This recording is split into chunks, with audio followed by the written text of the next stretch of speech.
तेरे सिवा महबूब हकीकी कोई नहीं है, कोई नहीं। तेरे सिवा मौजूद हकीकी कोई नहीं है, कोई नहीं। यादों में तेरे सबको बुला दो, कोई ना मुझको याद रहे। यादों में तेरे सबको बुला दो, कोई ना मुझको याद रहे। सब खुशियों को आँख लगा दो, खानाए दिल आबाद रहे। अब तो रहे बस तादमे आखिर, अब तो रहे बस तादमे आखिर। उर्द जुबाए मेरे इलाह, ला इलाहा इल्लल्लाह, ला इलाहा इल्लल्लाह।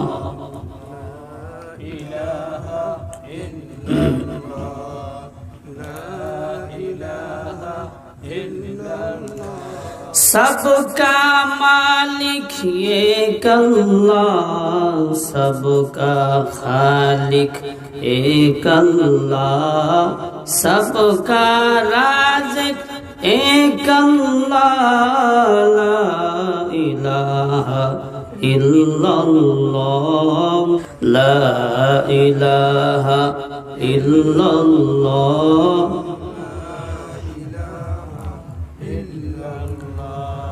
अव्वल आखिर है अल्लाह, ज़ाहिर बातिन है अल्लाह, हाफिज नासिर है अल्लाह। ला इलाहा इल्लल्लाह, ला इलाहा इल्लल्लाह, ला इलाहा इल्लल्लाहु मुहम्मदुर রাসূলুল্লাহ সাল্লাল্লাহু আলাইহি ওয়াসাল্লাম। ঈমানের পূর্ণতা কিসের মাধ্যমে আসে? এক কথায় উত্তর হচ্ছে, ঈমানের পূর্ণতা হলো নিঃশর্ত আত্মসমর্পণের মধ্যে। আল্লাহ তাআলার হুকুমের সামনে নিজেকে কুরবান করে দিতে হবে। আল্লাহ তাআলার বিধানের সামনে নিজেকে বিলীন করে দিতে হবে। নিজের কোনো চাওয়া পাওয়া, ইচ্ছা আকাঙ্ক্ষা পেশ করা যাবে না। আমার মালিক যা চান আমিও তাই চাই, এমন মনোভাব পোষণ করতে পারলে ঈমানের পূর্ণতায় পৌঁছা সম্ভব। কোনো যুক্তি দেওয়া যাবে না, ইশকাল করা যাবে না। ইশকাল করেছিল ইবলিস, ঠিক না? ইবলিস ইশকাল করেছিল। কি ইশকাল করেছিল? মুহতারাম হাজিরিন, আল্লাহ তাআলা বলেন, ওয়া ইয কুলনা লিল মালাইকাতি ইসজুদু লি আদামা ফাসাজাদু ইল্লা ইবলিস। আল্লাহ পাক রব্বুল আলামিন আদম আলাইহিস সালাতু ওয়াস সালামকে সৃষ্টি করে আল্লাহ পাক হুকুম দিলেন সকল ফেরেশতাদেরকে, উসজুদু লি আদম, তোমরা আদম আলাইহিস সালাতু ওয়াস সালামকে সিজদা করো। সকল ফেরেশতারা সিজদা করলো, ইবলিস সিজদা করলো না। ইবলিস যুক্তি দিল, আসজুদু লিমান খালাকতা তিনা, আমি কি এমন ব্যক্তিকে সিজদা করব যাকে কাদা মাটি দিয়ে সৃষ্টি করা হয়েছে? সে আরেকটা যুক্তি দিয়েছিল, আনা খায়রুম মিনহু খালাকতানি মিন নারি ওয়া খালাকতাহু মিন তিন। সে দ্বিতীয় যুক্তি দিয়েছিল আমি তার থেকে শ্রেষ্ঠ, কারণ আমাকে সৃষ্টি করা হয়েছে আগুন দিয়ে, আগুনের গতি হলো ঊর্ধ্বমুখী, আর তাকে সৃষ্টি করা হয়েছে মাটি দিয়ে, মাটির গতি হলো নিম্নমুখী। সুতরাং ঊর্ধ্বমুখী কোনো জিনিস নিম্নমুখী কোনো জিনিসের কাছে সারেন্ডার করতে পারে না। এই যুক্তি দিয়ে সে আদম আলাইহিস সালাতু ওয়াস সালামকে সিজদা করলো না। আল্লাহ পাক রব্বুল আলামিন বললেন তুই বেহেশত থেকে বের হয়ে যা।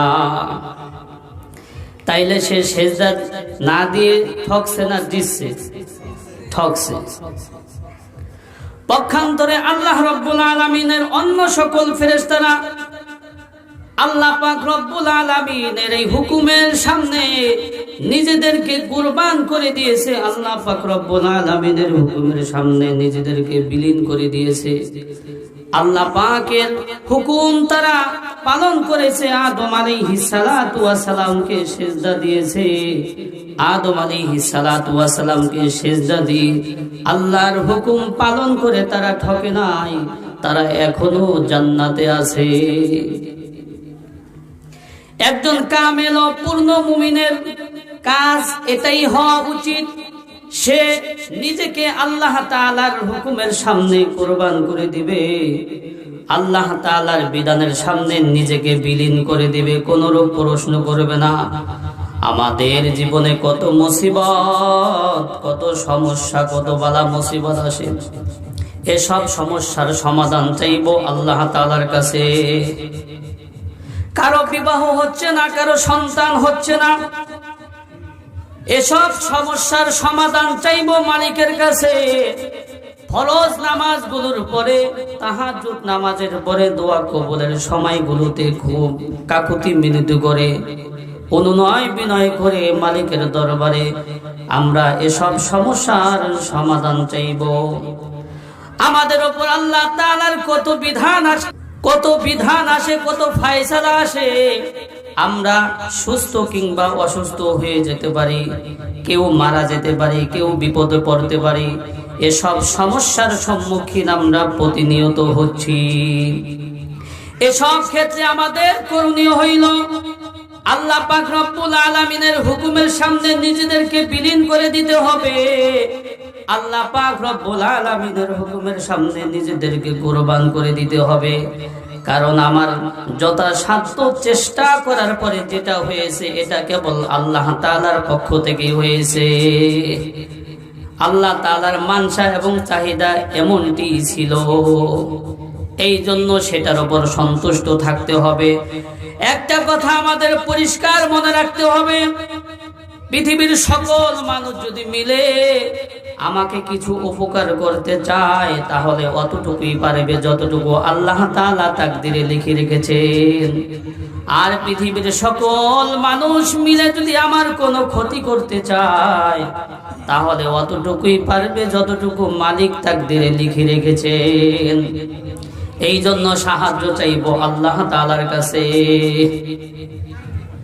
সব কিছু সমস্যা সমাধানের জন্য সাহায্য আল্লাহ তাআলার কাছে চাইবো। সরকারে দো আলম তার চাচাতো ভাই আব্দুল্লাহ ইবনে আব্বাস রাদিয়াল্লাহু তাআলা আনহুকে উপদেশ দিতে গিয়ে বলেন, ইজা সাআলতা ফাসআলিল্লাহ ওয়া ইজা ইসতাআনতা ফাসতাআন বিল্লাহ ওয়ালাম আন্নাল উম্মাতা লাউ ইজতামাআত আলা আইয়ানফাউকা বিশাইইন লাম ইয়ানফাউকা ইল্লা বিশাইইন কদ কাতাবাহুল্লাহু লাক ওয়া লাউ ইজতামাউ আলা আইয়াদুররুকা বিশাইইন লাম ইয়াদুররুকা ইল্লা বিশাইইন কদ কাতাবাহুল্লাহু লাক। হে আব্দুল্লাহ ইবনে আব্বাস, যদি তোমার কিছুর প্রয়োজন হয় তাহলে তুমি আল্লাহ তাআলার কাছে চাও। তোমার যদি সাহায্য চাওয়ার প্রয়োজন হয় আল্লাহ তাআলার কাছে সাহায্য চেও। তুমি একটা কথা মনে রাখো, সকল উম্মাত যদি তোমার কোনো কিছু উপকার করার চেষ্টা করে তাহলে অতটুকুই পারবে যতটুকু আমার আল্লাহ তাকদিরে তোমার জন্য লিখে রেখেছেন। আর সকল উম্মাত মিলে যদি তোমার কোনো ক্ষতি করার চেষ্টা করে তাহলে অতটুকুই পারবে যতটুকু আমার মালিক তাকদিরে লিখে রেখেছেন। আল্লাহ পাক রব্বুল আলামিন এটাই বলেছেন, ওয়া ইয়ামসাসকাল্লাহু বিদুররিন ফালা কাশিফা লাহু ইল্লা হু ওয়া ইয়ামসাসকাল্লাহু বিদুররিন ফালা কাশিফা লাহু ইল্লা হুয়া ওয়া ইউরিদুকা বিখাইরিন ফালা রাদ্দা লিফাজলিহি। বলে আল্লাহ পাক রব্বুল আলামিন যদি কারো ক্ষতি করতে চান, কিছু কষ্ট দিতে চান, তাহলে পৃথিবীর সকল মানুষ যদি মিলিত হয়ে ওইটাকে দূর করার চেষ্টা করে, ওই ক্ষতিকে প্রতিহত করতে পারবে না। আর আমার আল্লাহ পাক যদি কিছু উপকার সাধিত করতে চান, পৃথিবীর সকল মানুষ মিলে যদি ওইটাকে প্রতিহত করতে চায়, তাহলে প্রতিহত করতে পারবে না। এই জন্য আল্লাহ তাআলার বিধানকে আমরা সব সময় মেনে নেব। আল্লাহ তাআলার বিধানের সামনে নিজেদেরকে কুরবান করে দেব, নিজেদেরকে বিলীন করে দিব, তাহলেই আমরা ঈমানের পূর্ণতায় পৌঁছতে পারবো।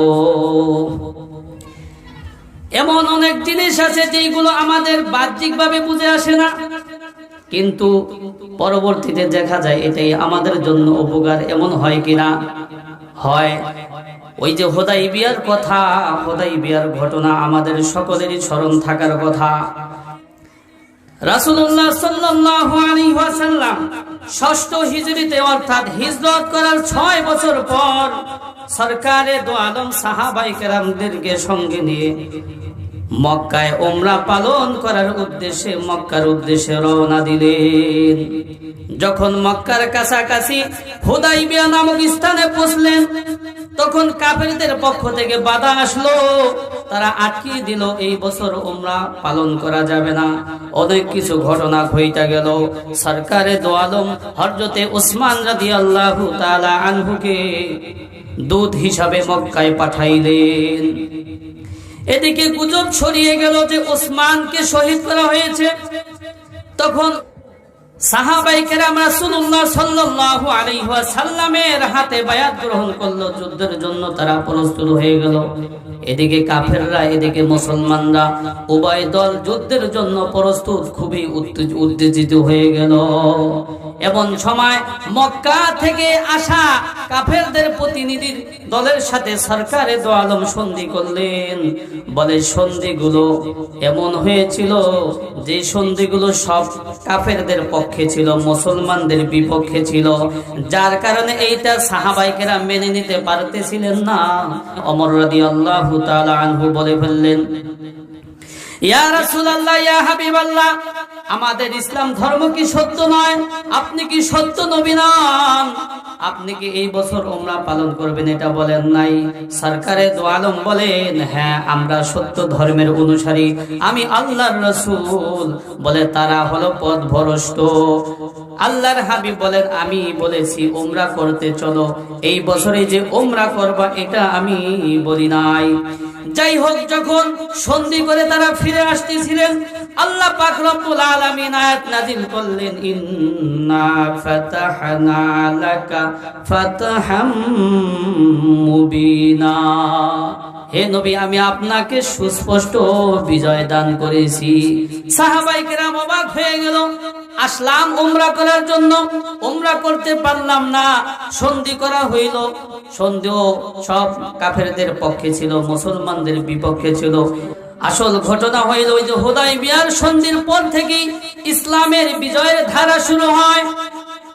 চতুর্দিকে ইসলাম ছড়িয়ে পড়ে, মানুষগুলো সব দলে দলে ইসলামে প্রবেশ করতে লাগে। এর 2 বছর পরেই মক্কা বিজয় হয়, যার কারণে হযরতে আব্দুল্লাহ ইবনে মাসউদ রাদিয়াল্লাহু তাআলা আনহু বলেন, তোমরা তো মক্কা বিজয়কে বিজয় মনে করো, আর আমরা ওই যে হুদাইবিয়ার সন্ধিকে বিজয় মনে করি। এখানে একটা জিনিস বোঝার আছে, যেটা বলার জন্য আমি ঘটনাটা তুলে আনলাম। সাহাবায়ে কেরাম আসছে উমরা করতে পারলো না, সন্ধি করা হইল, তাও মুসলমানদের বিপক্ষে, কাফেরদের পক্ষে। তবু সাহাবায়ে কেরাম কেন মেনে নিয়েছে? বলে আল্লাহ আল্লাহর রাসূল বলেছে, আল্লাহ আল্লাহর রাসূলের বিধানের সামনে তারা নিজেদেরকে কুরবান করে দিয়েছে, আল্লাহ আল্লাহর রাসূলের বিধানের সামনে তারা নিজেদেরকে বিলীন করে দিয়েছে, যার কারণে তারা ঈমানের পূর্ণতায় পৌঁছতে পারছে। এখানে একটা প্রশ্ন হয়, জীবনে অনেক অনাকাঙ্ক্ষিত বিষয় ঘটে যায়, কোনো আত্মীয় স্বজন মারা যায়, আপনজন মারা যায়, এখানে কি দুঃখ প্রকাশ করা যাবে না? হ্যাঁ, দুঃখ প্রকাশ করা যাবে। এখানে দুঃখ প্রকাশ করা এটা আত্মসমর্পণের বিপরীত নয়। বলে দুঃখ প্রকাশ করা যাবে। এই দুঃখ প্রকাশ করার মাঝ দিয়ে মালিকের সিদ্ধান্তের উপর সন্তুষ্ট থাকতে হবে। আল্লাহ পাক রব্বুল আলামিন যেটা ফয়সালা করেছেন এটার উপর সন্তুষ্ট থাকতে হবে। নিজেদেরকে আল্লাহ পাক রব্বুল আলামিনের ফয়সালার সামনে কুরবান করে দিতে হবে। আল্লাহ পাক রব্বুল আলামিনের বিধানের সামনে নিজেদেরকে বিলীন করে দিতে হবে। তাহলে আমরা ঈমানের পূর্ণতায় পৌঁছতে পারবো। ঈমান অনেক সময় কমে বাড়ে, ঠিক না? অনেক সময় কি ঈমান কমে বাড়ে? ঈমান অনেক সময় কমে, আবার অনেক সময় ঈমান বাড়ে। 3 কারণে ঈমান বৃদ্ধি পায়, 7 কারণে ঈমান কমে যায়। মুখস্থ রাখবো, 3 কারণে ঈমান বৃদ্ধি পায়, 7 কারণে ঈমান কমে যায়। ঈমান বৃদ্ধি পাওয়ার 1 নম্বর আমল হইল দ্বীনি জ্ঞান অর্জন করা। এই বান্দা যখন দ্বীনি জ্ঞান অর্জন করবে তখন সর্বপ্রথম সে আল্লাহর পরিচয় পেয়ে যাবে, রাসূলের পরিচয় পেয়ে যাবে, জান্নাত জাহান্নামের কথা জানতে পারবে, অন্যায় কাজ থেকে ফিরে থাকা তার জন্য সহজ হবে। কুল হাল ইয়াস্তাউল্লাযীনা ইয়ালামুনা ওয়াল্লাযীনা লা ইয়ালামুন। আল্লাহ পাক তার নবীকে সম্বোধন করে বলেন, হে নবী আপনি বলুন, যারা জানে আর যারা জানে না তারা কি কখনো সমান? কখনো সমান নয়। আজকে আমরা জ্ঞানী কাদেরকে মনে করি? যে দুনিয়ার ব্যাপারে অনেক পণ্ডিত, অথচ আখিরাতের ব্যাপারে তাকে জিজ্ঞাসা করা হইলে জিরো। কি পাওয়া যায়? জিরো পাওয়া যায়। জ্ঞানের মাপকাঠি কিন্তু আল্লাহর হাবিব বলে গেছে, আপনি আমি যাকে জ্ঞানী বলবো সে জ্ঞানী না, আল্লাহর হাবিব যাকে জ্ঞানী বলছে সে জ্ঞানী, সে জ্ঞানী। সরকারে দো আলম বলেন, ক্বালান নাবিয়্যু সাল্লাল্লাহু আলাইহি ওয়াসাল্লাম, ক্বালান নাবিয়্যু সাল্লাল্লাহু আলাইহি ওয়াসাল্লাম, আল কাইয়্যিসু মান দানা নাফসাহু ওয়া আমিলা লিমা বাদাল মাউত ওয়াল আজিজু মান আতবা'a নাফসাহু হাওয়াহা ওয়া তামান্না আলাল্লাহ। সরকারে দো আলম বলেন, প্রকৃত জ্ঞানী হলো ওই ব্যক্তি যে তার নফসকে কন্ট্রোল রাখে এবং মৃত্যুর পরবর্তী জীবনের জন্য আমল করে। এই হলো প্রকৃত জ্ঞানী। আর নির্বোধ হলো ওই ব্যক্তি যে তার নিজের নফসকে কন্ট্রোল করতে পারে না, নফস অনুযায়ী চলে আর মৃত্যুর পরবর্তী জীবনের জন্য আমল করে না, আর আল্লাহ তাআলার কাছে শুধু শুধু বড় বড় আশা রাখে। এই হলো নির্বোধ। তো 1 নম্বর ঈমান বৃদ্ধি পাওয়ার 1 নম্বর আমল হইল দ্বীনি জ্ঞান অর্জন করা। বলে বান্দা যখন দ্বীনি জ্ঞান অর্জন করবে তার ইবাদত গুলো সব ঠিক হবে। তাহলে ইবাদত ঠিক মতো আদায় করলে ঈমান বাড়বে না কমবে? বাড়বে, ঠিক না? ঈমান বৃদ্ধি পাওয়ার 2 নম্বর আমল হইল আল্লাহ পাক রব্বুল আলামিনের সৃষ্টি জগৎ নিয়ে চিন্তা ভাবনা করা। আমার মালিক প্রতিটা মাখলুক কেমন ভাবে সৃষ্টি করেছেন, যদি কোনো বান্দা গভীর ভাবে চিন্তা করে তাহলে প্রতিটা মাখলুকের মধ্যে আমার মালিকের পরিচয় নিহিত রয়েছে। গভীর ভাবে যদি কোনো বান্দা চিন্তা করে তাহলে আল্লাহ তাআলার পরিচয় পেয়ে যাবে। গভীর ভাবে যদি চিন্তা করে আল্লাহ তাআলার পরিচয় পেয়ে যাবে। আল্লাহ পাক রব্বুল আলামিন বলেন, ইন্না ফি খালকিস সামাওয়াতি ওয়াল আরদি ওয়াখতিলাফিল লাইলি ওয়ান নাহারি লাআয়াতিল লিউলিল আলবাব। আল্লাহ পাক রব্বুল আলামিন বলেন, আসমান জমিন সৃষ্টির মধ্যে রাত এবং দিনের আবর্তনের মধ্যে জ্ঞানীদের জন্য রয়েছে নিদর্শন। এই রাত দিন কই থেকে আসে, কে দেয়? এই রাত দিন, এই দিন কোথায় যায় আবার অন্ধকার হয়ে আসে, কে করে? আল্লাহ পাক এটা করেন। তুলিজুল লাইলা ফিন নাহারি ওয়া তুলিজুন নাহারা ফিল লাইল। আল্লাহ পাক রব্বুল আলামিন দিনকে রাতের মধ্যে প্রবেশ করান, আবার রাতকে দিনের মধ্যে প্রবেশ করান। বলে আসমান জমিন সৃষ্টির মধ্যে, রাত দিন এর আবর্তনের মধ্যে জ্ঞানীদের জন্য রয়েছে নিদর্শন। যদি কোনো বান্দা গভীরভাবে চিন্তা করে তাহলে এর মধ্যেই আল্লাহ তাআলার পরিচয় পেয়ে যাবে। আল্লাহ পাক রব্বুল আলামিন অন্যত্র বলেন, ফি আনফুসিকুম আফালা তুবসিরুন, তোমরা নিজেদের মধ্যে চিন্তা করো। আল্লাহ পাক রব্বুল আলামিন তোমাদেরকে 3.5 হাত বড়ি দান করেছেন। এই 3.5 হাত বড়ির মধ্যে চিন্তা করলে আল্লাহর পরিচয় পেয়ে যাইবা। আরে আল্লাহ তাআলা কত সুন্দর 2টা হাত দান করলো।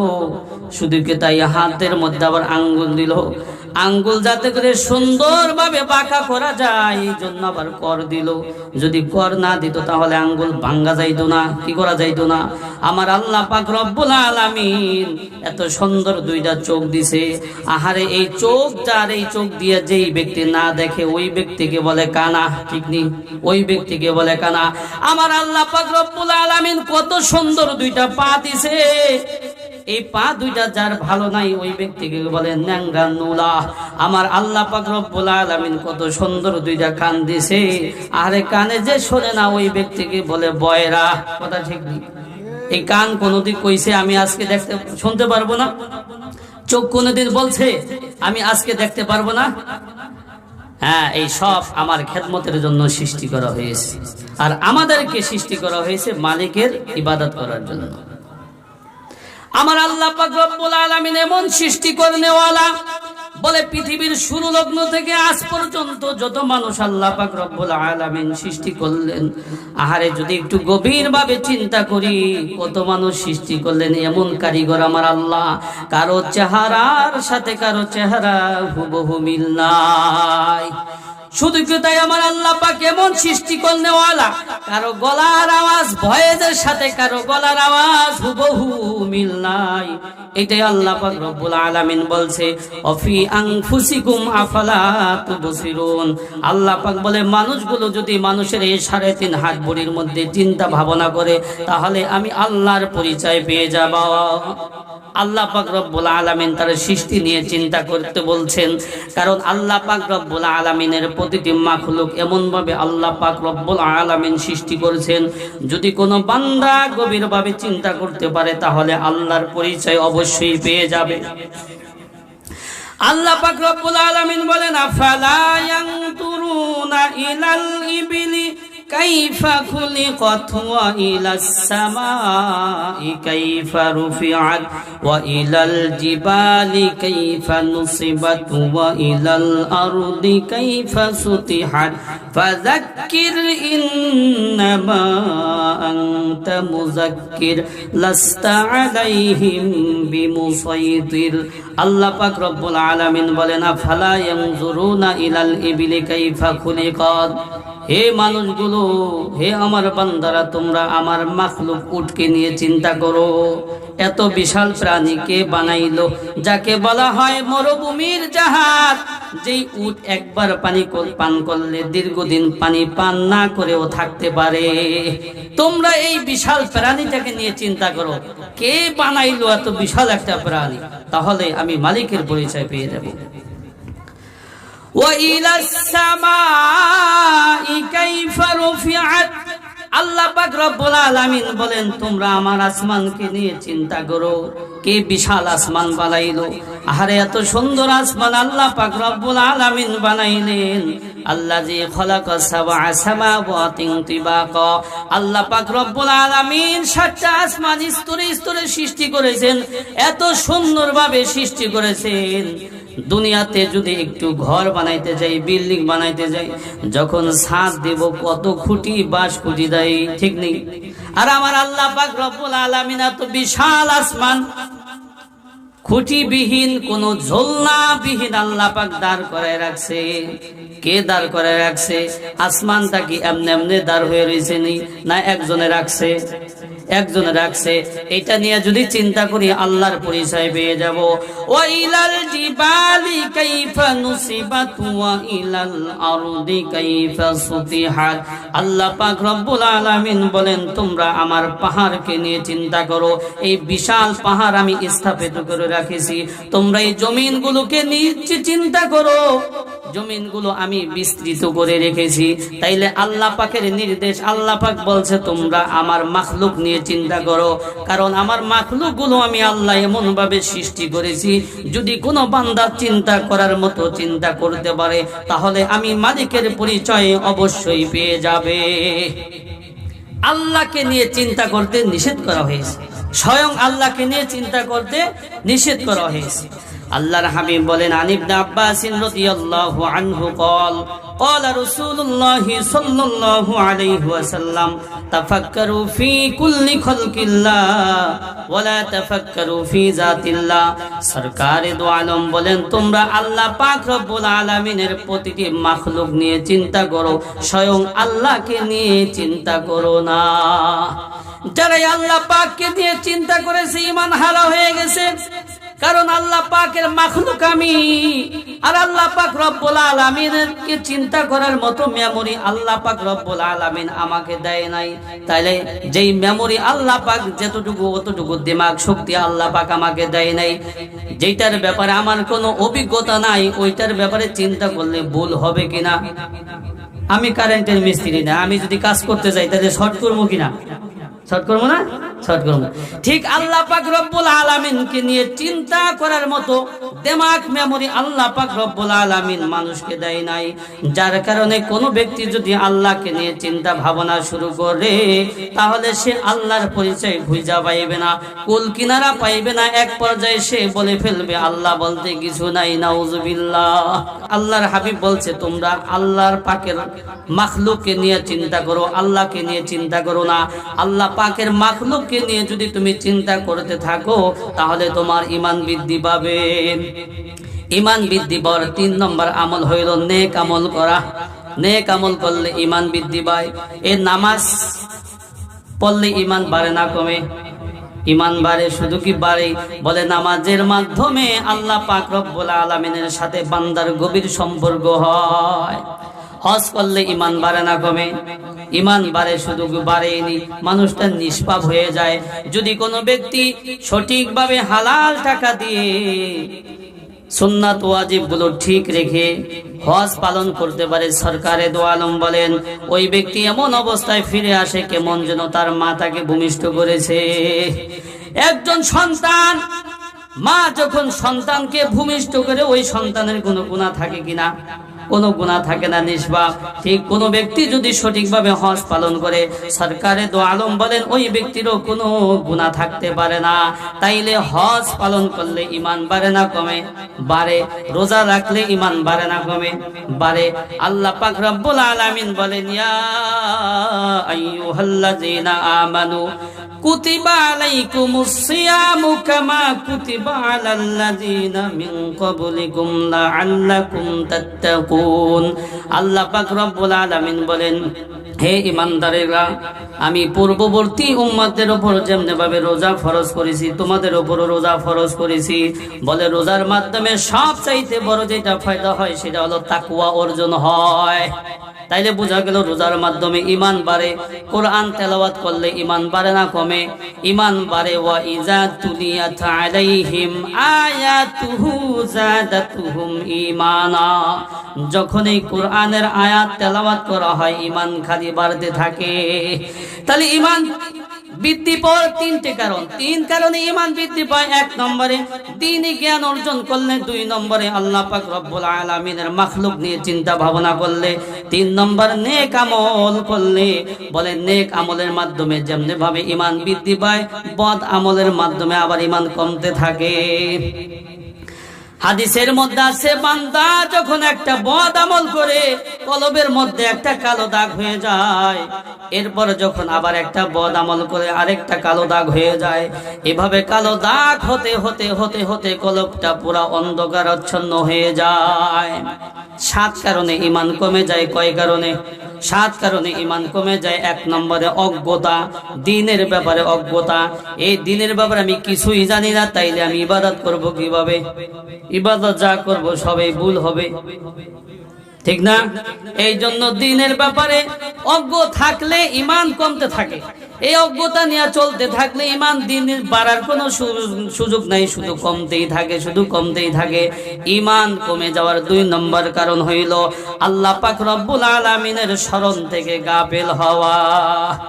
আল্লাহ পাক রব্বুল আলামিনের স্মরণ থেকে উদাসীন হওয়া, গাফিল হইলে ঈমান কমতে থাকে। আল্লাহ পাক রব্বুল আলামিন বলেন, ওয়ালাকাদ যারানা লি জাহান্নামা কাসীরাম মিনাল জিন্নি ওয়াল ইনস লাহুম কুলুবুন লা ইয়াফকাহুনা বিহা ওয়া লাহুম আয়ুনুন লা ইবসিরুনা বিহা ওয়া লাহুম আযানুন লা ইয়াসমাউনা বিহা উলাইকা কাল আনআম বাল হুম আদাল্লু। আল্লাহ পাক রব্বুল আলামিন বলেন, আমি মানুষ এবং জিন জাতিদের জন্য জাহান্নামকে প্রস্তুত করে রেখেছি। কেন? আল্লাহ পাক বলেন, লাহুম কুলুবুল লা ইয়াফকাহুনা বিহা, আমি তাদেরকে একটা অন্তর দিয়েছিলাম, যে অন্তর দিয়ে তারা ভালো কিছু চিন্তা ভাবনা করে নাই। ওয়ালাহুম আয়ুনুন লা ইবসিরুনা বিহা, আমি তাদেরকে 2টা কর্ণ দিয়েছিলাম, 2টা চক্ষু দিয়েছিলাম, যেই চক্ষু দিয়ে তারা ভালো কিছু দেখে নাই। ওয়ালাহুম আযানুন লা ইয়াসমাউনা বিহা, আমি তাদেরকে 2টা কর্ণ দিয়েছিলাম, 2টা কান দিয়েছিলাম, যেই কান দিয়ে তারা ভালো কিছু দেখে নাই।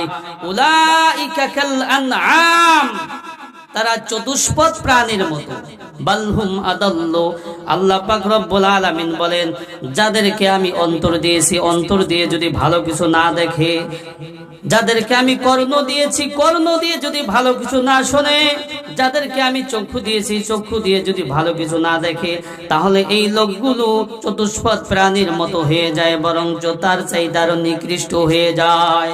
আল্লাহ পাক রব্বুল আলামিন বলেন, ওয়ামান আযলামু মিম্মান যুকিরা বিআয়াতিহি সুম্মা আরাযা আনহা, ওই ব্যক্তির চাইতে জালেম আর কে হতে পারে, যাকে আল্লাহ পাক রব্বুল আলামিনের আয়াত দ্বারা উপদেশ করা হয়, আল্লাহ পাক রব্বুল আলামিনের আয়াত দ্বারা নসিহত করা হয়, ওয়াজ করা হয়, আর সে মুখ ফিরে চলে যায়। ওয়ালা তাকুনু কাল্লাযিনা নাসুল্লাহা ফাআনসাহুম আনফুসাহুম, আল্লাহ পাক রব্বুল আলামিন বলেন, তোমরা ওই সকল লোকদের মতো হয়ো না, তোমরা ওই সকল লোকদের মতো হয়ো না যারা আল্লাহ তাআলাকে ভুলে গেছে, ফলে আল্লাহ তাআলা তাদের নিজেদেরকেই ভুলাইয়া দিছে। যদি কোনো ব্যক্তি আল্লাহকে ভুলে যায়, তাহলে সে নিজেকেই ভুলে যাবে। আমি যে আশরাফুল মাখলুকাত, আমার পরিচয় আমি নিজেই ভুলা যাব। যখন আমার পরিচয় আমি ভুলা যাব, তখন আমার যা মন চায় আমি তাই করব। এই জন্য আল্লাহ তাআলার স্মরণ থেকে গাফিল হয়ে থাকলে ঈমান কমতে থাকে। ঈমান কমার 2 নম্বর মাধ্যম হইল আল্লাহ তাআলার স্মরণ থেকে উদাসীন হওয়া, গাফিল হওয়া। ঈমান কমার 3 নম্বর আমল হইল পাপ ও গুনাহে জড়িত হওয়া, পাপ ও গুনাহে লিপ্ত হওয়া। বলে নেক আমলের মাধ্যমে যেমন ঈমান বাড়ে, পাপ ও গুনাহে লিপ্ত হইলে ঈমান কমতে থাকে। এই ঈমান কমলে আবার সংশোধন কিভাবে করব? বলে তাওবার মাধ্যমে। কিভাবে?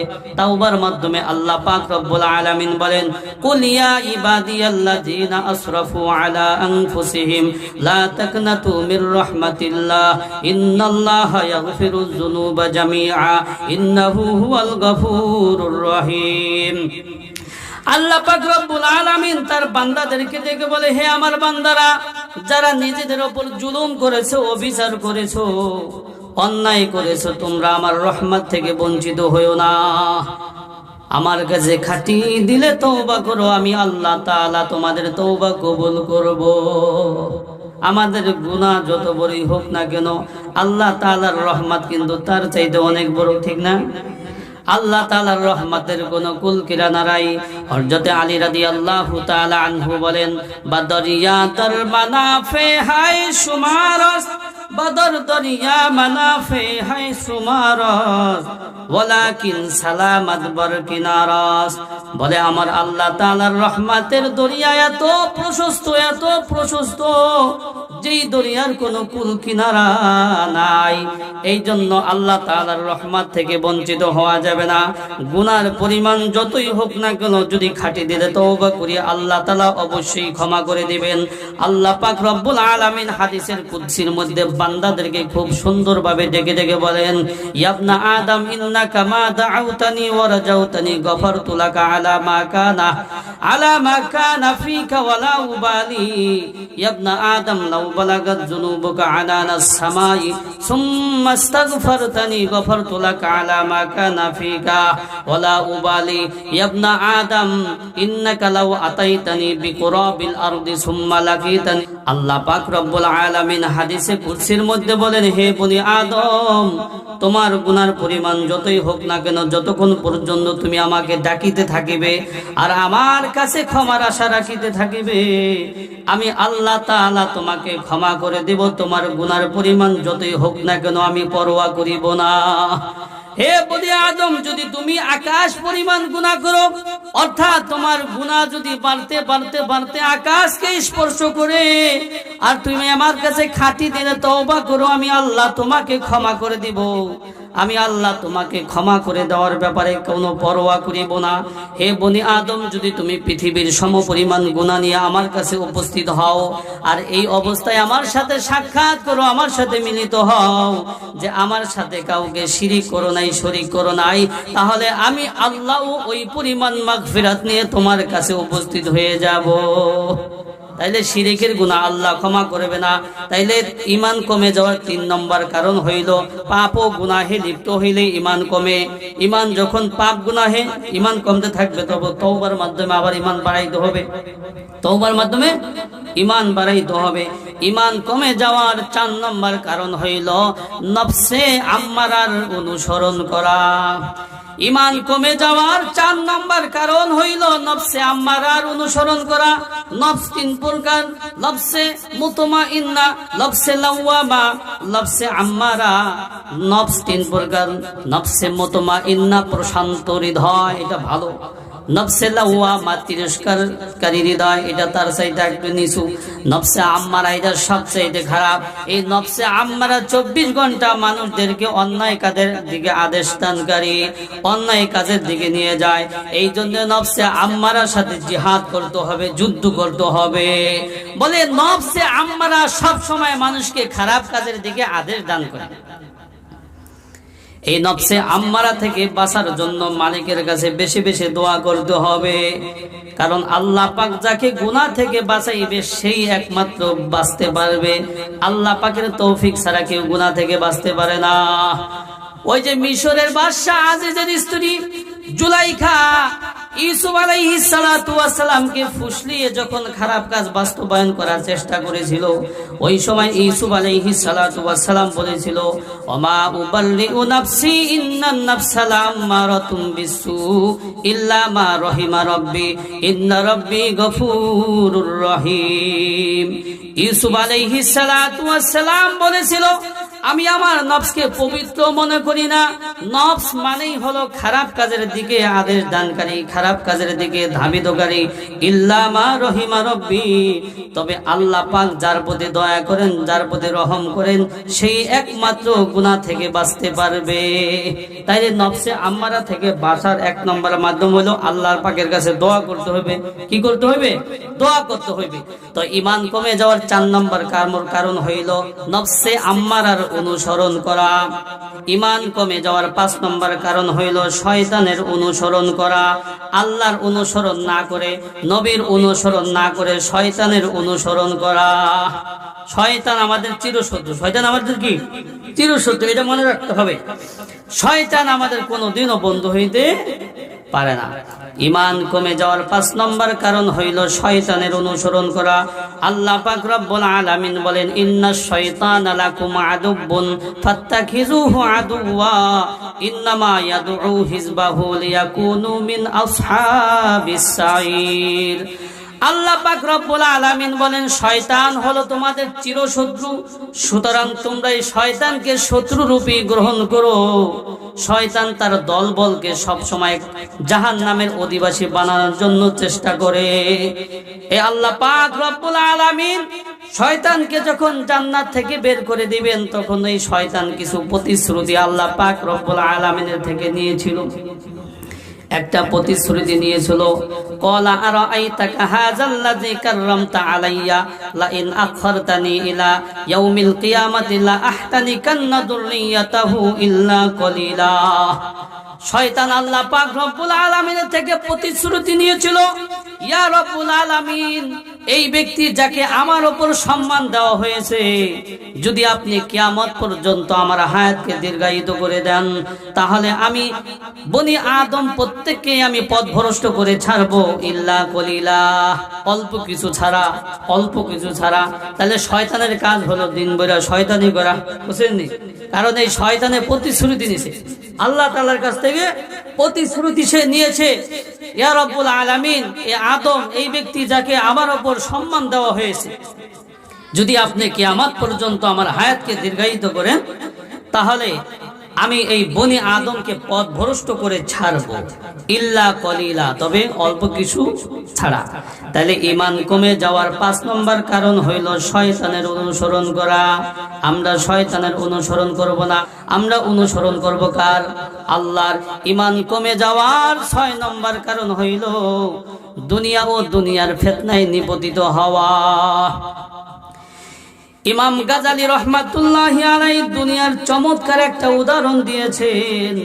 ইমাম গাজালি রহমাতুল্লাহি আলাইহি বলেন, এক ব্যক্তি কোথাও যাচ্ছিল, হঠাৎ করে একটি চিতাবাঘ তাকে ধাওয়া করলো। একটি বাঘ তাকে আক্রমণ করার জন্য ধাওয়া করলো। সে বাঘের ধাওয়া খেয়ে বিভিন্ন জায়গায় আশ্রয় খোঁজার চেষ্টা করলো, কোথাও আশ্রয় পেল না। হঠাৎ করে দেখতে পেল একটা কূপ আছে, কূপ। তখন সে সিদ্ধান্ত নিল এই কূপের মধ্যে নেমে যাব। যখন বাঘ হতাশ হয়ে চলে যাবে তখন কূপ থেকে উঠে যাব। যখন ওই ব্যক্তি ওই কূপের মধ্যে আশ্রয় নেবে, হঠাৎ করে দেখতে পেল কূপের পানির উপর সাপ দৌড়াদৌড়ি করতেছে। সাপ এভাবে ফনা ধইরা রয়েছে। এখন সে আরো হতাশ হয়ে গেল, হায় হায়, এখন আশ্রয় নেব কোথায়? তখন সে এদিক ওদিক আশ্রয় নেওয়ার জন্য তাকাইলো, দেখতে পেল কূপের দেয়ালের সাথে কিছু ঘাস রয়েছে। তখন সে সিদ্ধান্ত নিল, আমি এই ঘাসগুলো ধরে ঝুলে থাকবো, যখন বাঘ চলে যাবে তখন আমি উঠে যাব। তো সেই ব্যক্তির সিদ্ধান্ত অনুযায়ী তাই করলো। ওই কূপের মধ্যে ঘাসগুলোকে ধরে সে ঝুলে রয়েছে। যখন এই ঘাসগুলোকে ধরে ঝুলে রয়েছে, দেখতে পেল 2টা ইঁদুর, সাদা এবং কালো রঙের 2টা ইঁদুর ওই ঘাসগুলো কাটতে আছে, কাটতেছে। দাঁত দিয়ে কি করতেছে?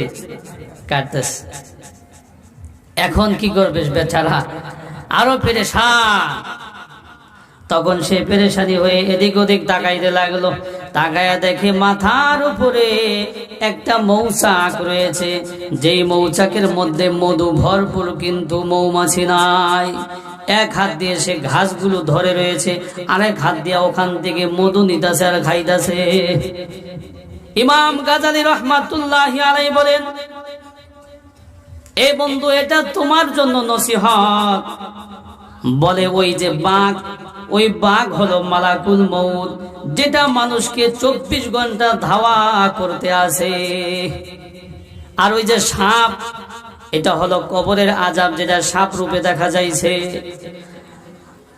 আর ওই যে সাদা রং এবং কালো রঙের 2টা ইঁদুর, এটা হলো রাত এবং দিন। বলে, রাত এবং দিন এইভাবে চলে যাইতেছে। আর ওই যে ঘাস, এই ঘাস হলো তোমার জীবন, এটা যে কোনো মুহূর্ত শেষ হয়ে যাইতে পারে। ইঁদুরে কাইটা দিলেই তো শেষ। বলে, এটা হলো তোমার জীবন, এটা যে কোনো মুহূর্তে শেষ হয়ে যাইতে পারে। আর ওই যে মধু, এটা হলো দুনিয়ার স্বাদ। বলে, ওই ব্যক্তি এমন বিপদের মধ্যে থেকেও সে মধু খাইতেছে। আমরা বনি আদম প্রত্যেকে এমন বিপদের মধ্যে আছি, আর দুনিয়ার স্বাদ এবং মজার মধ্যে ডুবে আছি, খবর নাই। অমাল হায়াতুদ দুনিয়া ইল্লা মাতাউল গুরুর। আল্লাহ পাক রব্বুল আলামিন বলেন, এই পার্থিব জীবন ধোঁকার আসবাব ছাড়া আর কিছুই না। আল্লাহ পাক রব্বুল আলামিন এটাই বলেছে, ওয়ামাল হায়াতুদ দুনিয়া ইল্লা মাতাউল গুরুর। এই দুনিয়া ধোঁকার আসবাব ছাড়া আর কিছু না। আল্লাহর হাবিব মুহাম্মদুর রাসূলুল্লাহ সাল্লাল্লাহু আলাইহি ওয়াসাল্লাম বলেন, হুব্বুদ দুনিয়া রাসু কুল্লি খতিআ। দুনিয়ার ভালোবাসা সকল গুনাহের মূল। এই জন্য যার ভিতরে দুনিয়ার মোহাব্বত যত বেশি থাকবে তার ঈমান তত কমতে থাকবে। ঈমান কমে যাওয়ার 7 নম্বর কারণ হইল অসৎ সঙ্গী, অসৎ মানুষের সাথে চলাফেরা করা। অসৎ বন্ধু সব সময় খারাপ কাজের দিকে ধাবিত করে, আর সৎ বন্ধু সব সময় ভালো কাজের দিকে ধাবিত করে। সুতরাং অসৎ বন্ধু আমার ঈমান কমার ক্ষেত্রে ভূমিকা পালন করে। এই জন্য সরকারে দো আলম মুহাম্মদুর রাসূলুল্লাহ সাল্লাল্লাহু আলাইহি ওয়াসাল্লাম বলেছেন, ক্বালান নাবিয়্যু সাল্লাল্লাহু আলাইহি ওয়াসাল্লাম, ক্বালান নাবিয়্যু সাল্লাল্লাহু আলাইহি ওয়াসাল্লাম, আল মারু আলা দীনি খলিলিহি ফালিয়ানজুর আহাদুকুম মাইয়ু খালিল। সরকারে দো আলম বলেন, মানুষ তার বন্ধুর আদর্শে গড়ে ওঠে। সুতরাং তোমাদের চিন্তা ভাবনা করা উচিত কার সাথে বন্ধুত্ব স্থাপন করতেছো। মানুষ তার বন্ধুর আদর্শে গড়ে ওঠে, তাই তোমাদের চিন্তা ভাবনা করা উচিত কার সাথে বন্ধুত্ব স্থাপন করতেছো। এই জন্য খারাপ বন্ধু থাকলে সব সময় খারাপ কাজের দিকে ধাবিত করে, আর এই খারাপ বন্ধু আমার ঈমান কমার ক্ষেত্রে ভূমিকা পালন করে। তাহলে বলতেছিলাম 3 কারণে ঈমান বৃদ্ধি পায়। 1 নম্বরে দ্বীনি জ্ঞান অর্জন করলে ঈমান বৃদ্ধি পায়। 2 নম্বরে আল্লাহ পাক রব্বুল আলামিনের মাখলুক নিয়ে চিন্তা করলে ঈমান বৃদ্ধি পায়। 3 নম্বরে নেক আমল করলে ঈমান বৃদ্ধি পায়।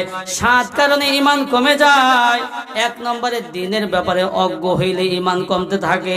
2 নম্বর আল্লাহ পাক রব্বুল আলামিনের স্মরণ থেকে উদাসীন হইলে ঈমান কমতে থাকে। 3 নম্বর পাপ ও গুনাহে লিপ্ত হইলে ঈমান কমতে থাকে। 4 নম্বর নফসে আম্মারার অনুসরণ করলে ঈমান কমতে থাকে। 5 নম্বর শয়তানের অনুসরণ করলে ঈমান কমতে থাকে। 6 নম্বর দুনিয়া ও দুনিয়ার ফিতনায় নিপীড়িত হইলে ঈমান কমতে থাকে।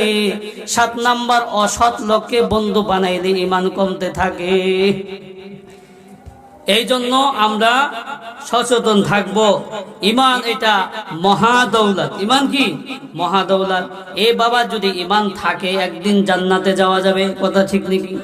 একদিন জান্নাতে যাওয়া যাবে, কিন্তু ঈমান যদি না থাকে আর জান্নাতে যাওয়ার আশা নাই।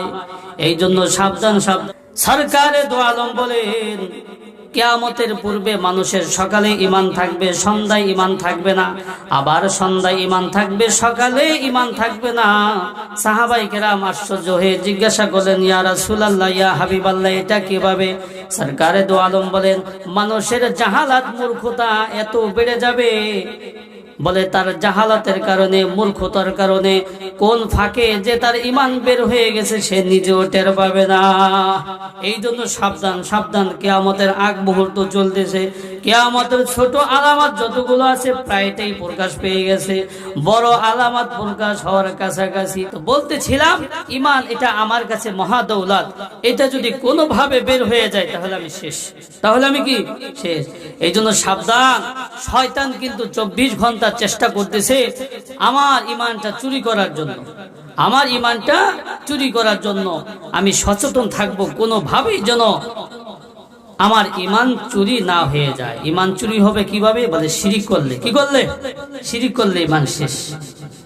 শিরিক কাকে বলা হয়? বলে আমার আল্লাহ যেটা পারে এটা অন্য কেউ পারে বলে ধারণা করাই হলো শিরিক। এ সন্তান দেওয়ার মালিক কে? সন্তান দেওয়ার মালিক আল্লাহ। যদি কেউ চিন্তা করে আমার অমুক পীর, অমুক বাবা সন্তান দেওয়ার মতো ক্ষমতা রাখে, তাহলে ঈমান শেষ।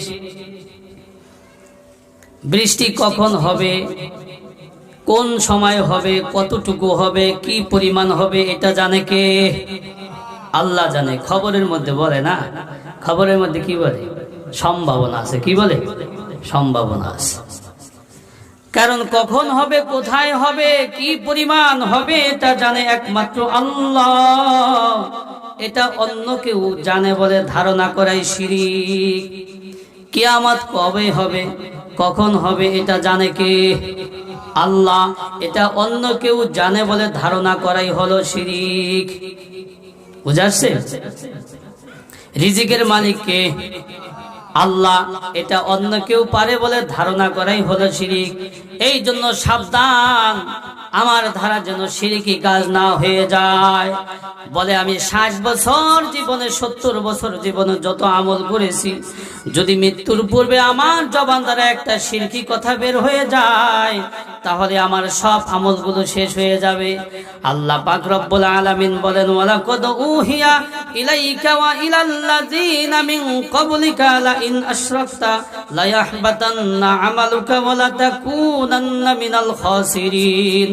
আল্লাহ পাক রব্বুল আলামিন তার নবীকে সম্বোধন করে বলেন, হে নবী, আমি আপনার নিকট এবং আপনার পূর্ববর্তীদের নিকট এই মর্মে ওহী প্রেরণ করেছি, যদি আপনি শিরক করেন তাহলে আপনার সব আমল বরবাদ হয়ে যাবে।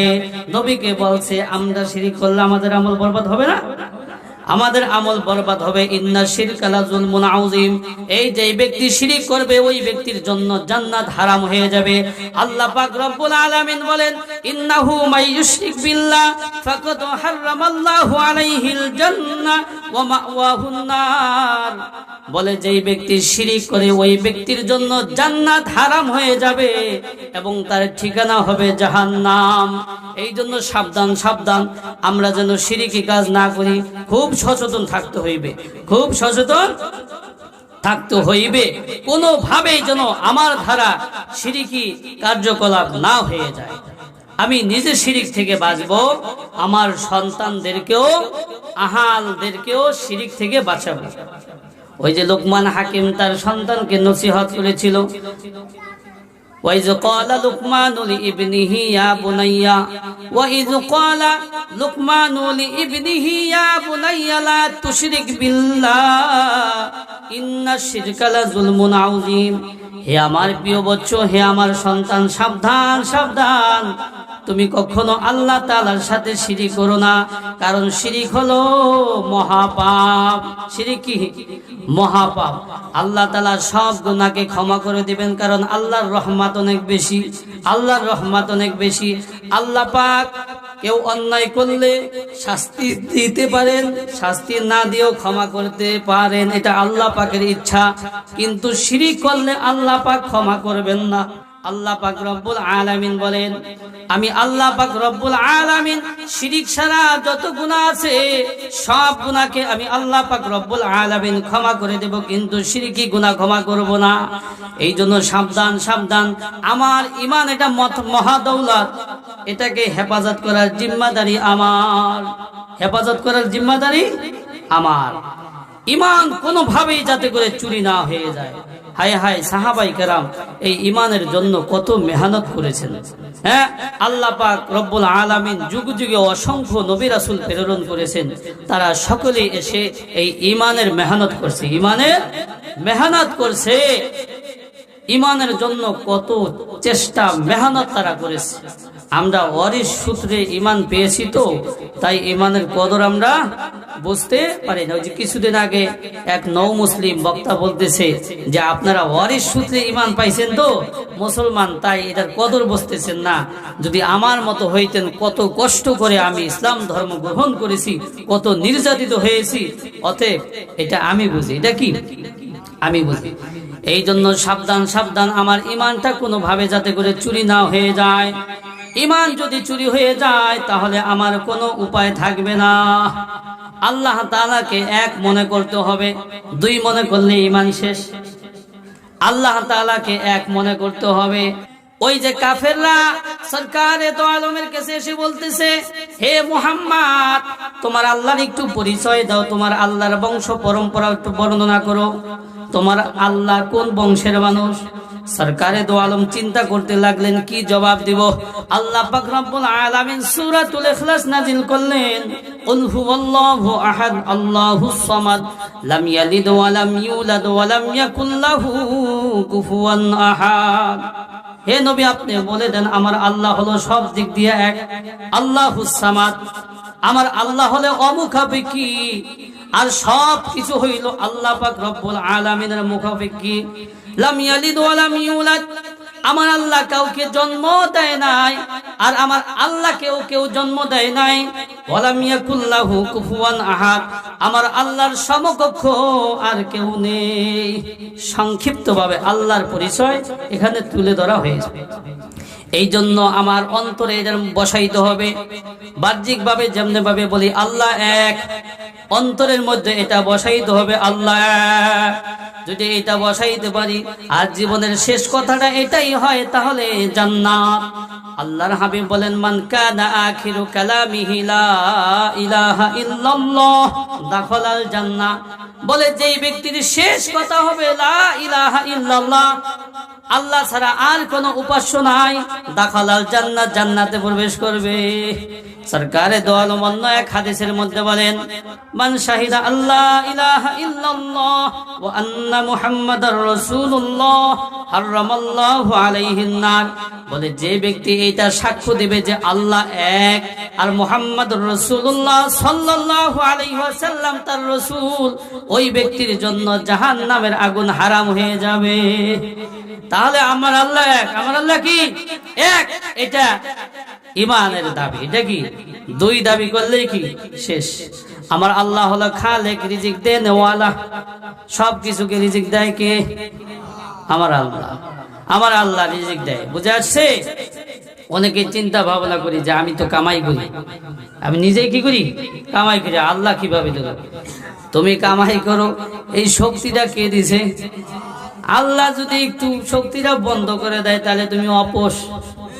কি অপোষ? কিভাবে কামাই করবা? সুযোগ আছে। আমার আল্লাহ রব্বুল আলামিনের আরেকটা গুণ হলো তিনি মালিক, সব কিছুর মালিক একমাত্র আল্লাহ রব্বুল আলামিন। এখন আমি মনে করি গাড়ির মালিক আমি, বাড়ির মালিক আমি, এইটার মালিক আমি, ওইটার মালিক আমি। এ বাবা তুমি কতক্ষণ পর্যন্ত মালিক? বলে এই দুই চক্ষু যতক্ষণ পর্যন্ত খোলা আছে, যখন দুই চক্ষু বন্ধ হয়ে যাবে আর কিছুর মালিক তুমি না। বাহ্যিক ভাবে মালিক, সব কিছুর মালিক আমার আল্লাহ। আল্লাহ পাক রব্বুল আলামিন বলেন, কুলিল্লাহুম্মা মালিকাল মুলকি তুতিল মুলকা মান তাশা ওয়া তানজিউল মুলকা মিম্মান তাশা ওয়া তুইজ্জু মান তাশা ওয়া তুযিল্লু মান তাশা বিয়াদিকাল খায়র ইন্নাকা আলা কুল্লি শাইইন কাদির তুলিজুল লাইলা ফিন নাহারি ওয়া তুলিজুন নাহারা ফিল লাইল। আল্লাহ পাক রব্বুল আলামিন বলেন, কুলিল্লাহুম্মা মালিকাল মুলক, হে নবী আপনি বলুন সব কিছুর মালিক হলো আমার আল্লাহ।